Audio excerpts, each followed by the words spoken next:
I'm Jeff Hunt. He's Bill Thorpe. It's Tuesday.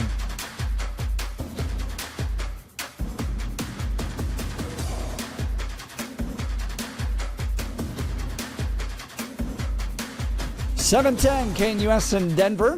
And on AM 1460, FM 101.1, The Answer in Colorado Springs. All along the Front Range, this is the Jeff and Bill Show. We hear both sides. We're talking an in-depth report from the Denver Gazette published over the weekend. Colorado rape cases rarely result in an arrest and prosecution. 1 in 10 statewide reported rapes results in an arrest, and it's worse in some counties than others.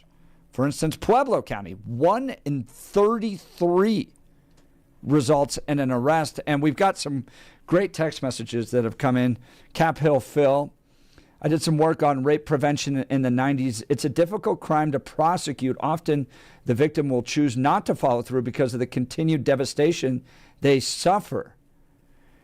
So, and he asked, do we know if the reason is why the rate of conviction is so low? Might have something to do with that. We used to have a saying that it was unsatisfying from a justice perspective, but true, rape is a crime of violence in which the victim's choice is taken away. And then you can't take away their choice when it comes to choosing if they want to go to trial. That's right. And that is detailed in this article, that many victims oftentimes just want to move on. Yeah. They'll initially report it, but then, and rightfully so, in a court of law, they have to detail the crime and point out the accuser. And that's a process that is painful. Now, and also understand there is a lawyer that is paid that is sitting at another table, and it is that lawyer's job to make that accuser look as unserious, incompetent, and ridiculous as possible. Any sort of previous sexual history is going to be trotted out in front of everybody. And I can understand that. How many of us would like to say that we are going to go to court and prosecute a crime while all of that stuff will be laid to bear and could be part of the reason the person that is accused of the crime is convicted or not? If the people in that room believe that you dressed, acted, or put yourself in the wrong situation too many times, at what point do we tell the victim, well, you're just asking for it? And I think that's a real issue, as well as how willing would anyone listening to the Jeff and Bill Show say, yeah, go ahead and do that? How many of us would say, I would like to see that happen and I would support my spouse doing it? And would you like to sit in that courtroom and hear those conversations about your child? That's absolutely one aspect of this. The other, though, is that in this article, they detail women, multiple women, that are willing to go that far with the prosecution. Yeah. They have the evidence. They are that frustrated. They want justice, and they're willing to go through everything you just detailed out, which is remarkable, necessary. But at the same time, they're not getting the support from law enforcement, from the district attorneys, from lawmakers in Colorado. Other messages coming in. This is why I love our listeners. 9107. I've been a cop for 25 years, a detective for 19. The DA approves of arrest warrants on these cases. It's not up to the police whether they have enough probable cause to even make an arrest. A DA has to approve, and a judge has to sign off. So it requires multiple avenues. But I was reading this just wondering why that would be such a challenge to just get the guy in to question him. Like, I feel like that would be a benefit to our society. That's a good question. If you have allegations, come answer them. And maybe if there was stuff there, or maybe it doesn't rise totally to the level of second-degree felony rape, but it got out of hand and there were mistakes made, does it at least prevent that from happening in the future? Probably, hopefully. So Why not at least that? Let's go to the phone lines, then we'll get to the news here. Mark and Aurora. Good morning, Mark. You're on with Jeff and Bill. Yeah, good morning. Hi. I just can't think of a case any more less serious than Tay Anderson, where it's what I understand, some 30 plus young women, minors mostly, made complaints against him, and it just went away. And slap on the wrist. Yeah, and it really does sound serious the way Billy lays it out. That there are some hurdles that may be difficult to get across to make that prosecution. But, yeah, Mark, here's part of this, and I understand the idea of the prosecution, and I love the fact that you brought up Tay Anderson. This is what I couldn't kind of wrap my head around, was with the accusations of him being involved in inappropriate relationships, a number of them, with students inside of the district. It seems like some people internally in the district and on the school board were like, well, it's okay if he continues to work here and do work and do things here.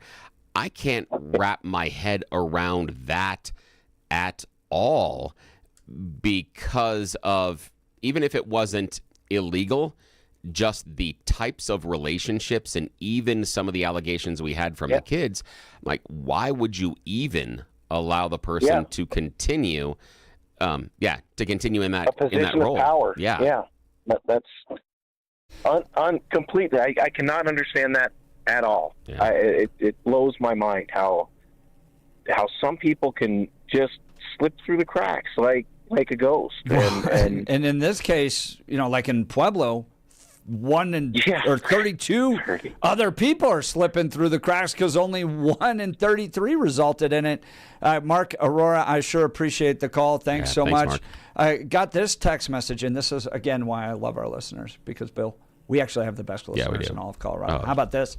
How about the DA of El Paso County just texted? Oh, hey, nice. Michael Allen just wanted to make sure everything was accurate. He said victims definitely worry about their sexual history being brought out, but statutes actually protect a victim from that unless it becomes relevant somehow. So admitting that, yes, that concern's out there, but there are statutes to protect that from being all drug out.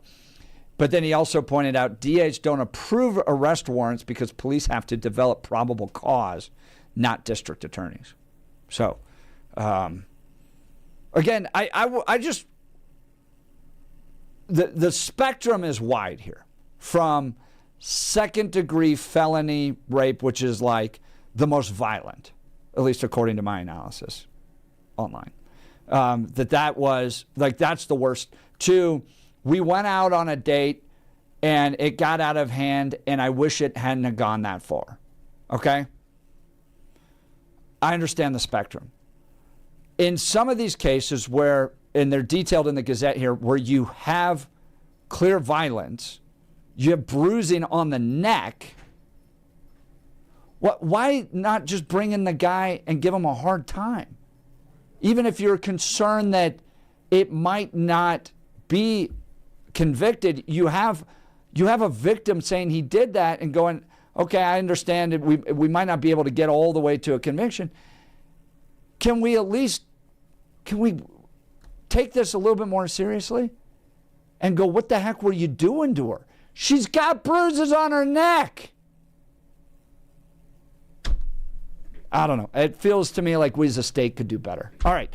Feel free to join the conversation. Gary, we'll get to you next. Jump in, 303-696-1971. Text us on the Dan Caplis Law text line, 720-819-5115. Now it's time for the news.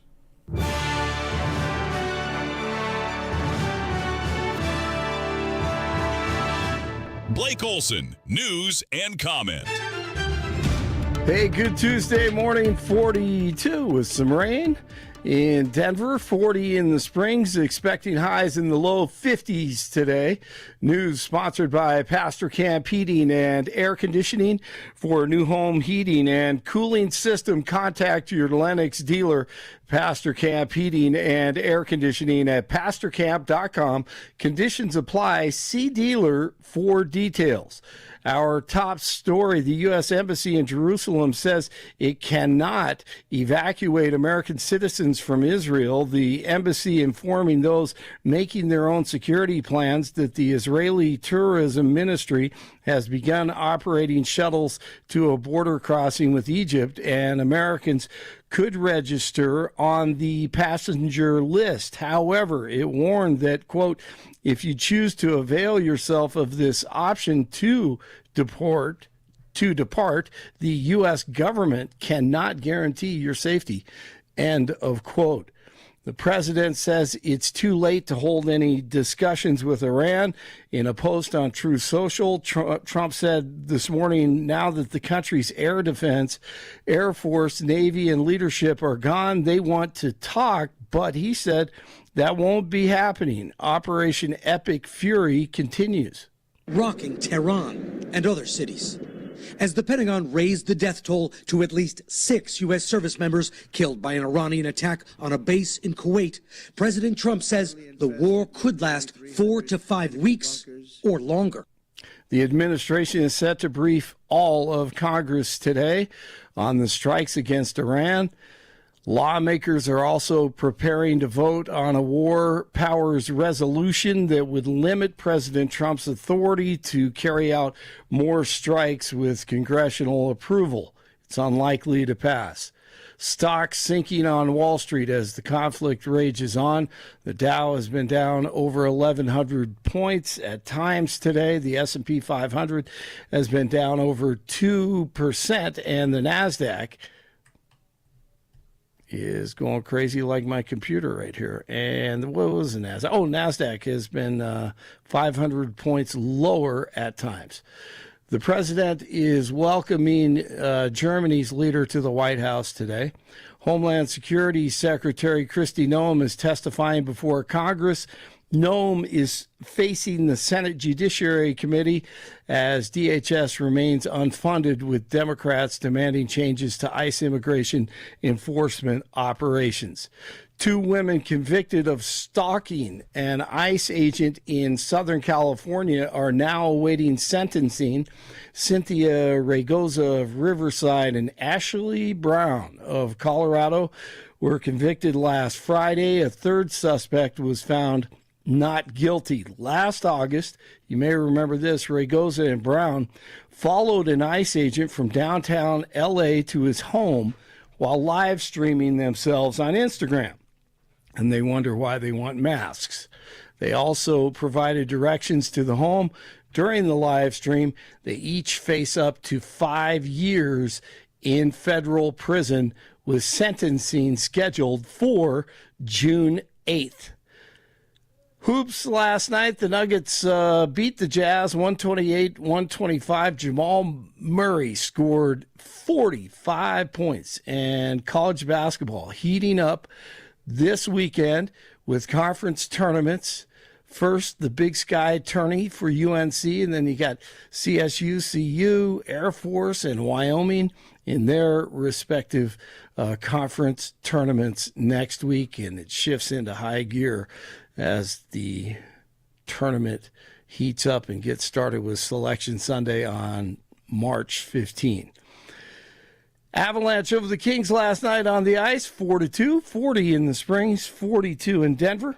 That's the latest. I'm Blake Olson. More of the Jeff and Bill Show ahead on News Talk 710 KNUS in Denver, and now on AM 1460 and FM 101.1 The Answer in Colorado Springs. This is where you hear both sides. We are the Jeff and Bill Show. A Pacific cold front rolling through the region is going to bring some cooler, cloudier weather to the Front Range, and even a little bit of shower activity, especially for the Denver area today. A little bit less in the way of shower activity south to Colorado Springs, but all of the I-25 corridor can expect cooler temperatures, more in the way of clouds, and a few showers around through evening. Temperatures will be cooler. Upper 40s to lower 50s today, lows tonight in the lower 30s. Now, for Wednesday and a good part of Thursday, temperatures rebound back to mild spring weather. Daytime temperatures will go right back into the 60s.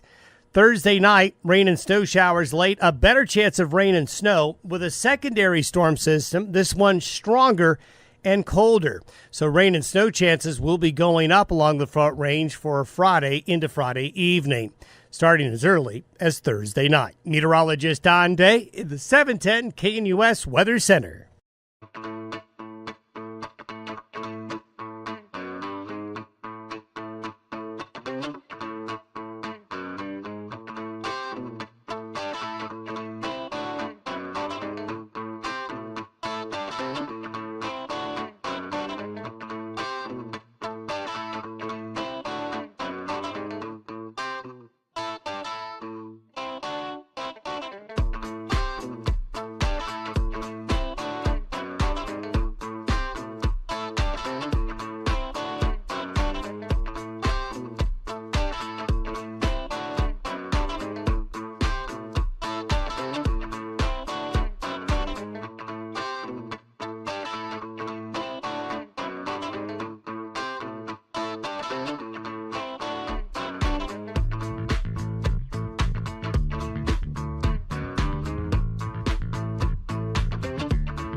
.710 KNUS in Denver.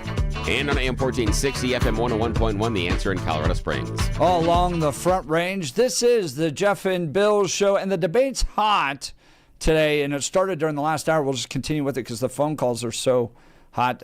Big article in the Denver Gazette. Colorado rape cases rarely result in an arrest or prosecution. They did a multi-decade analysis of the Colorado Bureau of Investigation crime statistics, and statewide, there's only one arrest for every 10 reported rapes in Colorado.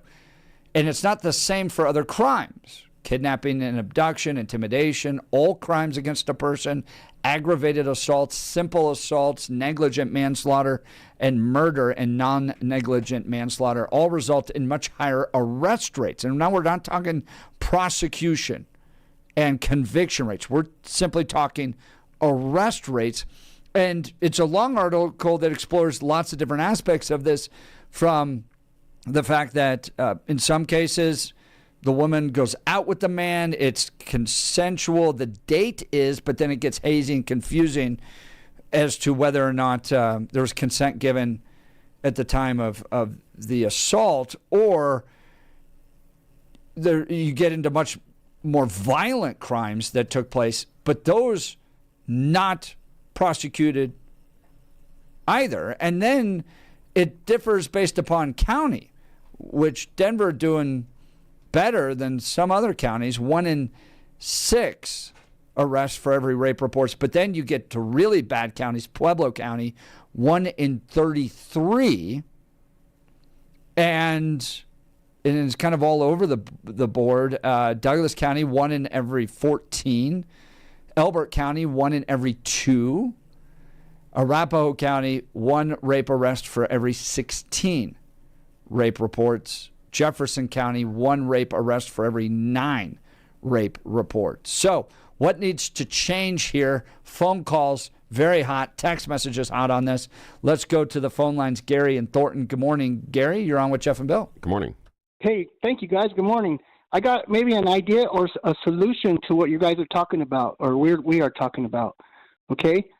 So it could help break down the load for our law enforcement, and I think that it's a wide spectrum of the people, of classes of people involved in this rape stuff, right? So for the people who want to use their intelligence, maybe they should get their dates. It would protect whoever's on the date. Maybe they should get their dates notarized. I don't know if that makes any sense. Oh. And you get your, and then it would protect, and so that would keep whoever gets their dates notarized for the people who want to use their intelligence. That would maybe keep them from getting things to go too far on that date. It's almost like a contract of expected behavior beforehand. Yeah, and it's only get some notarized is only like $10, I think. Nowadays, I don't know. It's been a while. But even you could even just, I mean, in theory, you could even just have a, hey, on this date, no lo moleste. and just kind of have a contract that's signed that way. I mean, I you always- do It it. has to be always notarized by wondered- the government. That way it would break down the whole load Yeah. of stuff.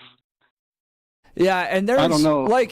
some of these allegations and stories that are detailed in this piece are women go to a bar.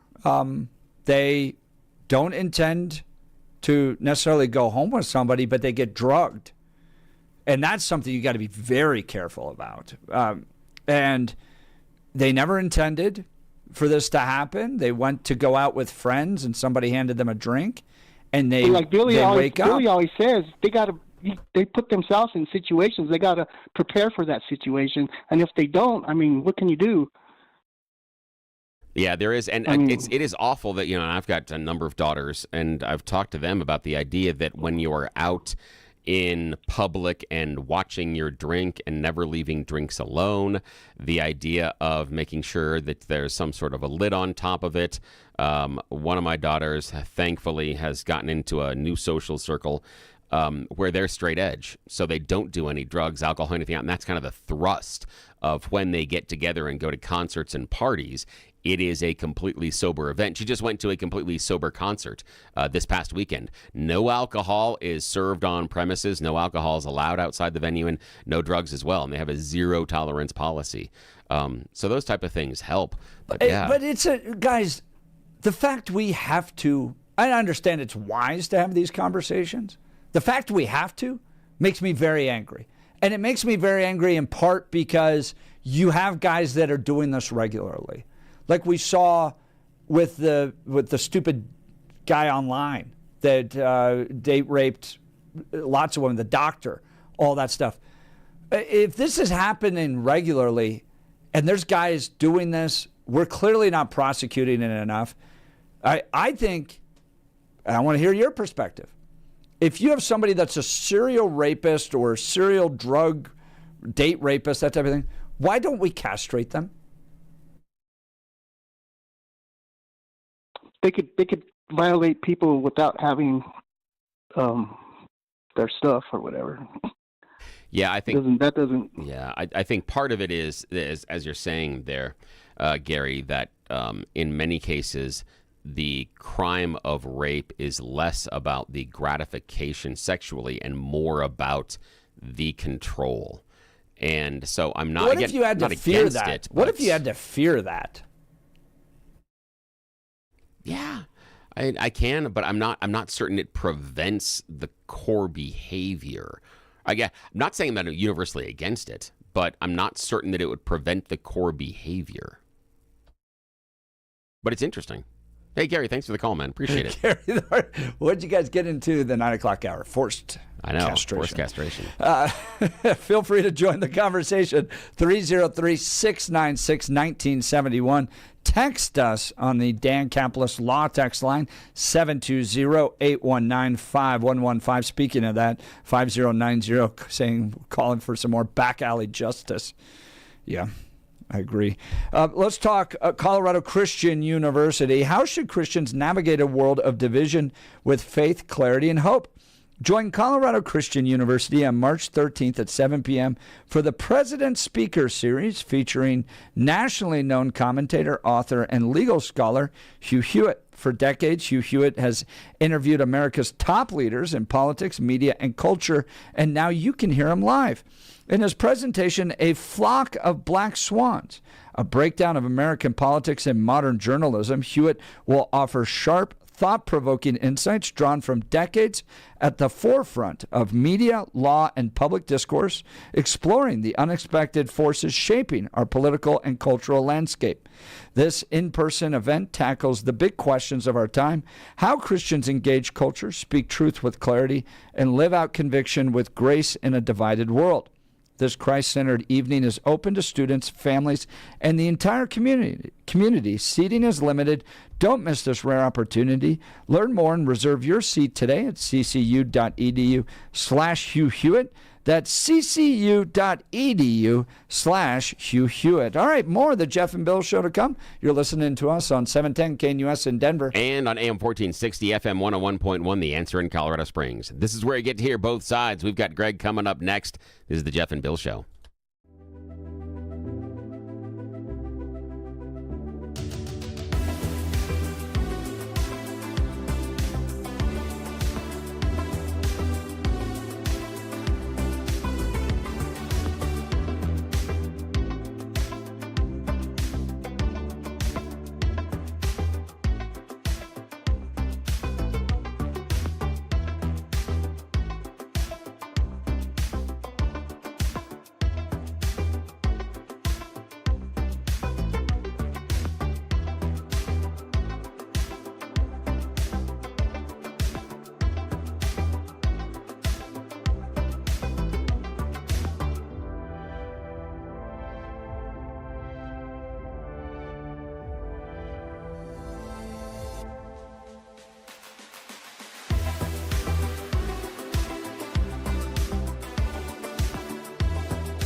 710 KNUS in Denver. And waking up with AM 1460, FM 101.1, The Answer in Colorado Springs. All on the Front Range. This is the Jeff and Bill Show where you get both sides. We're talking a big piece in the Denver Gazette about the fact that only 1 in 10 reported rapes in Colorado result in an arrest.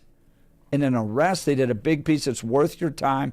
Go to denvergazette.com to read that. I'll link to it in my X account. But speaking of that, one of my favorite quotes, God made man, Samuel Colt made them equal.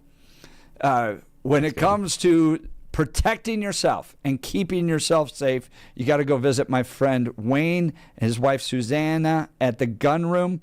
And I want to be direct for a moment. If you care about freedom, real constitutional freedom, now's the time to act. The Gun Room has been Denver's trusted firearms dealer since 1982.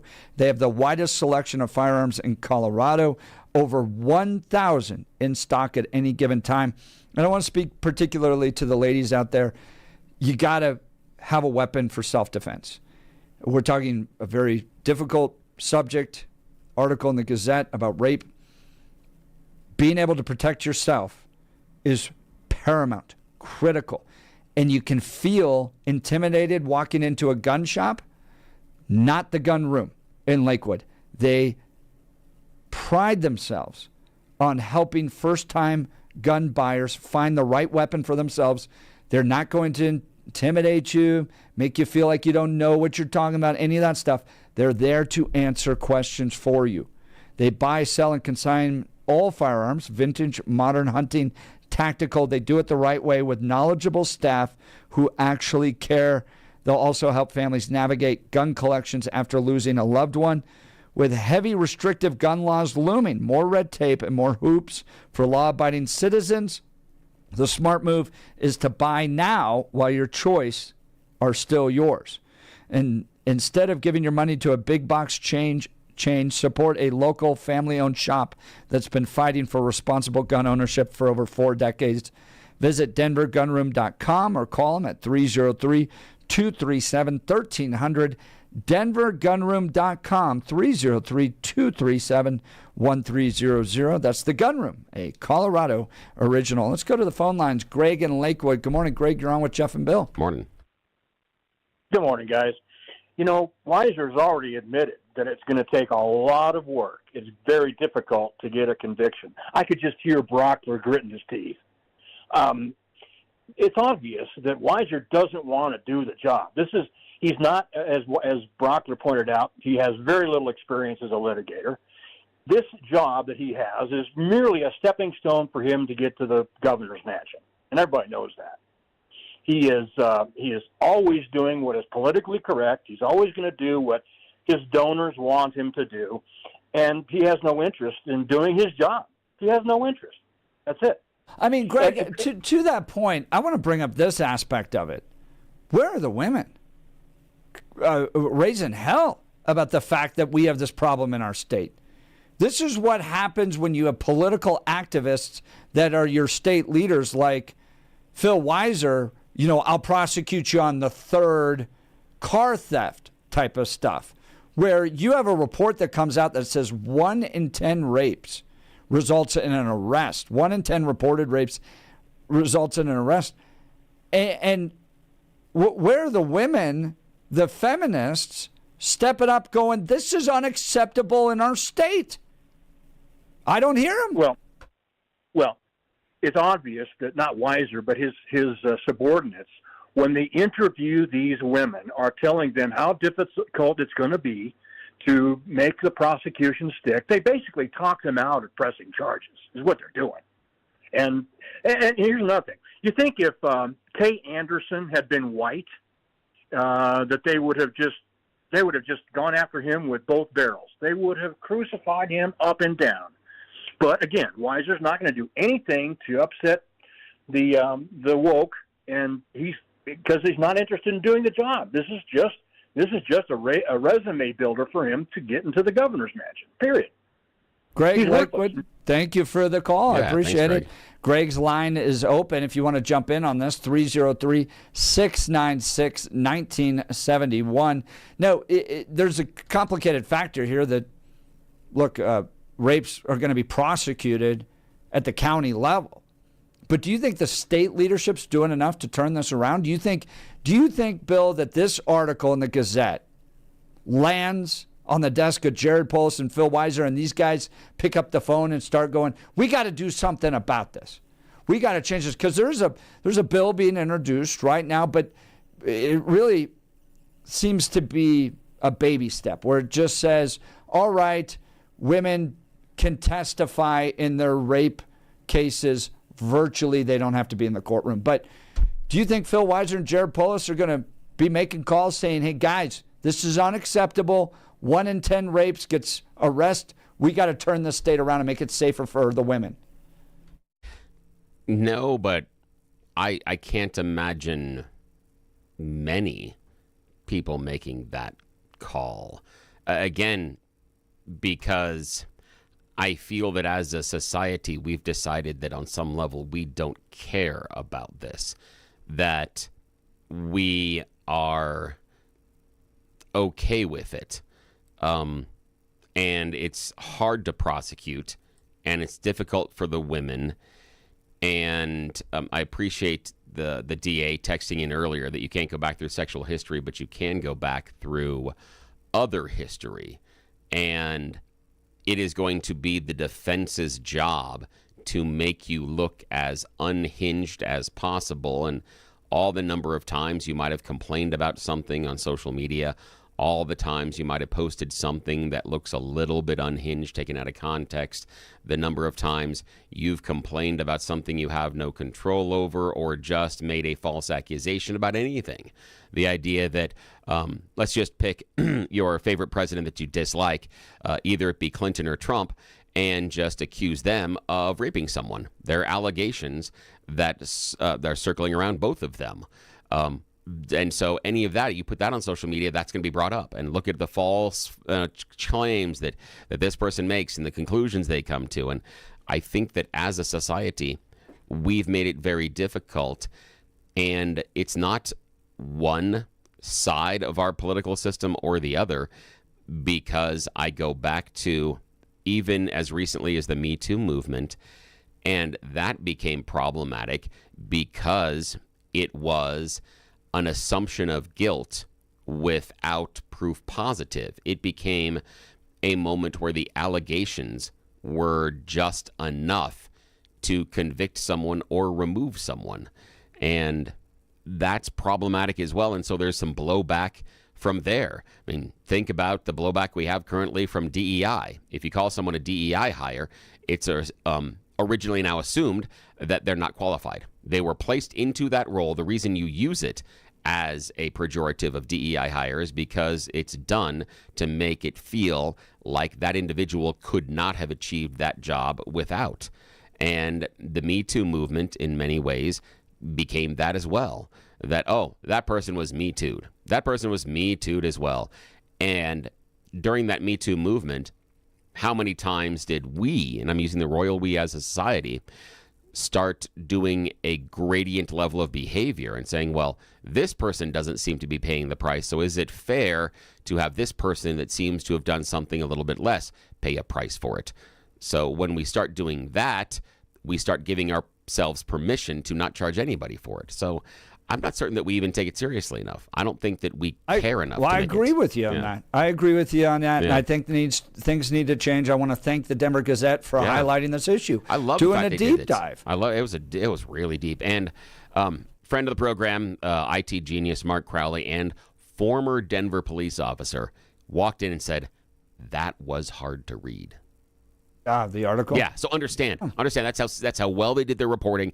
That's the depth they went into, that a former DPD officer said the article was hard to read because of what he saw go on in that article. Here's what I think it lays out. At the end of the day, we got a serious problem in the state. There's things taking place and people not being held accountable. And it's at lots of different levels, from local law enforcement to DAs to lawmakers to the governor, and yes, absolutely the attorney general. Because if the governor makes this a priority, or whoever the next governor is, to get serious about protecting our wives, our girlfriends, our sisters, our friends from real predators out there, you're not going to see 1 in 10 type of rates. You're going to see higher prosecution rates because one of the things they point out here is lots of other crimes being prosecuted. This one seems to be escaping. Why? That needs to be addressed, and I want to see our leadership get more serious about this.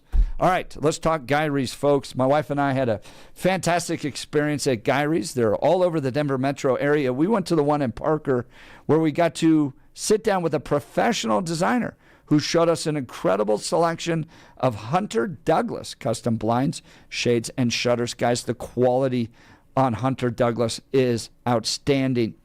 I was a little overwhelmed at first. I've never worked with a design pro, but she walked us through everything and helped us find the perfect option to enhance the look and functionality of our home. So whether your curtains are clashing or you just want a fresh look, Gyrie's has the solution for you. Their designers are the experts. They can help you with everything from window treatments to full room decor. And here's the best part. They offer a personalized in-home consultation. They'll come directly to you, so you can get the same expert advice right in your own home. Do yourself a favor. Get started today. Visit Gyrie's.com to schedule your in-home consultation. That's GUIRYS.com. GUIRYS.com. Go see the great people at Gyrie's. You'll be sure to thank me later. All right, we've got more of the Jeff and Bill Show to come. You're listening to us on 710 KNUS in Denver. And on AM 1460, FM 101.1 of The Answer in Colorado Springs. This is where you hear both sides. We are the Jeff and Bill Show.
710 KNUS in Denver. And on AM 1460, FM 101.1, The Answer in Colorado Springs. All along the Front Range, this is the Jeff and Bill Show where you get both sides. Billy, I got some bad news. Uh-oh, what?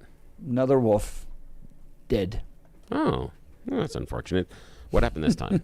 Where? One of the original wolves brought to Colorado from Oregon has died after an attempt to capture it. The state wildlife agency has said the Colorado Parks and Wildlife identified the wolf as number 2305, meaning it was one of the original 10 animals that came from Oregon. The wolf, the male of the breeding pair that produced the King Mountain Pack last year, died on January 28th in Routt County. Authorities said the state obtained permission from the U.S. Fish and Wildlife Service to perform the necropsy on the wolf, and the final results in lab tests are pending. According to state officials, the necropsy will help determine if there were any underlying conditions that contributed to the wolf's death. According to wildlife authorities, staffers attempted to capture and collar some of the King Mountain Pack, which consisted of a mating pair and 4 pups, due in part to low batteries in the collars of the mating pair. The adult female and 1 pup were successfully captured and collared during the operation. An independent third-party veterinary pathologist was in attendance for the necropsy. Is that how you pronounce it? Necropsy. Yeah. Necropsy. And confirmed all exam results. The autopsy suggested the wolf died from acute cardiac shock, possibly exacerbated by several different factors, including hypothermia, exertion, respiratory distress, and drug reaction.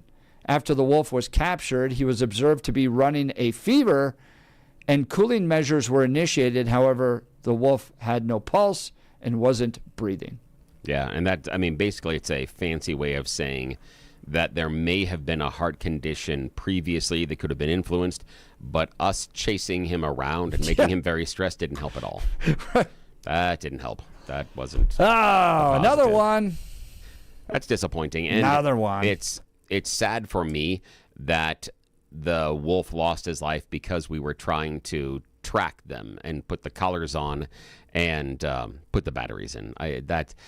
That is an awful way. If you think that the wolves should be in the ecosystem, that's an awful way to lose them, is the idea that we're doing this as far as the tracking mechanism. I'm not certain that I have a better solution other than, I don't know, I'm not tracking them like that, but I don't think that would fly inside the state. Well, we had that. Prior to the wolf reintroduction, wolves were coming in and out of the state and living and doing their thing. And nobody really cared. It wasn't until we decided we need to go to Oregon and Canada and take those guys, fly them down here and drop them off, and then you have all the requirements to follow and track them. And how are they doing? And everyone's watching.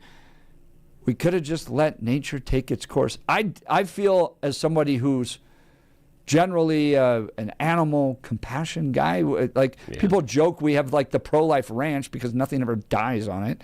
They just all live their lives happily.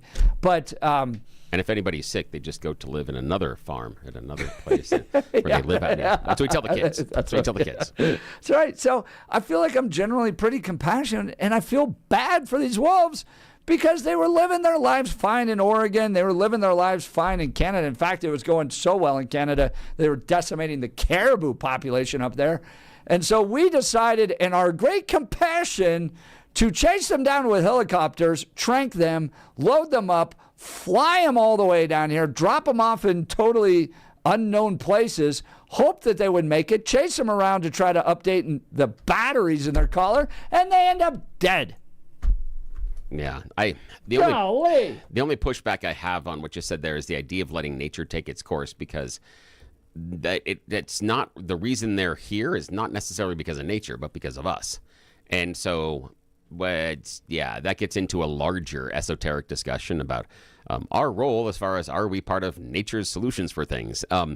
And that's not a discussion in the limited time that we have here. Yeah, I mean, look, I understand there's a husbandry role. Ever since the Garden of Eden, we've been tasked with stewarding. What I'm saying is that our stewardship of wolves is stupid as it relates to the state. We could have just let them come in and leave and do their thing and have their happy little packs.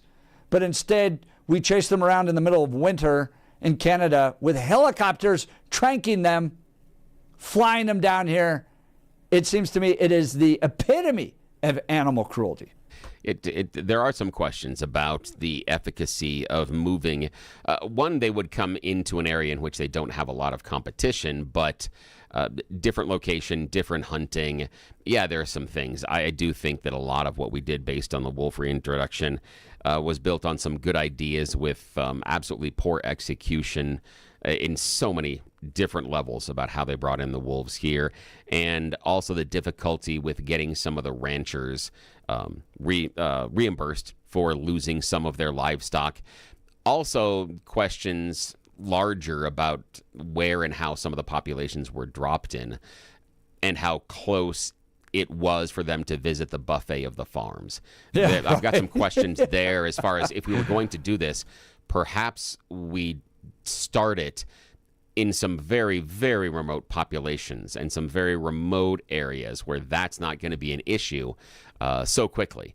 Because once the predator realizes that the prey is confined into a certain area, that's an easy one, and it's difficult for them to break that habit. So, yeah, I don't know. Let's talk advanced hair restoration. Guys, if you're losing it and desire to have it back, then Advanced Hair Restoration has the easiest guaranteed solution. Their simple one-day treatment offers life-changing results. I've seen it with my own eyes. Guys, it's not magic, but close to it. They put hair where you need it the most, and bam, it grows. It's actually science. Advanced Hair has it all. Top-rated Dr. Tanya Paul's modern technology. And best of all, you get your own natural hair that begins regrowing the very next day. Advanced Hair even guarantees it will grow for life. So schedule your free consultation now, 720-459-HAIR. If you qualify, you'll get $250 off and 250 free hair grafts. Advanced Hair is the winner of Westward's Best of Denver and has changed the lives of tens of thousands of people. So don't wait. Check the before and afters online for yourself, 720-459-HAIR or advancedhair.com, 720-459-HAIR, advancedhair.com. Billy, it's a big day for the primaries down in Texas and other parts. Kalshi, the little online betting area, has Ken Paxton beating John Cornyn 83-18 percentage. Wow. Like, that's the betting market. That's interesting.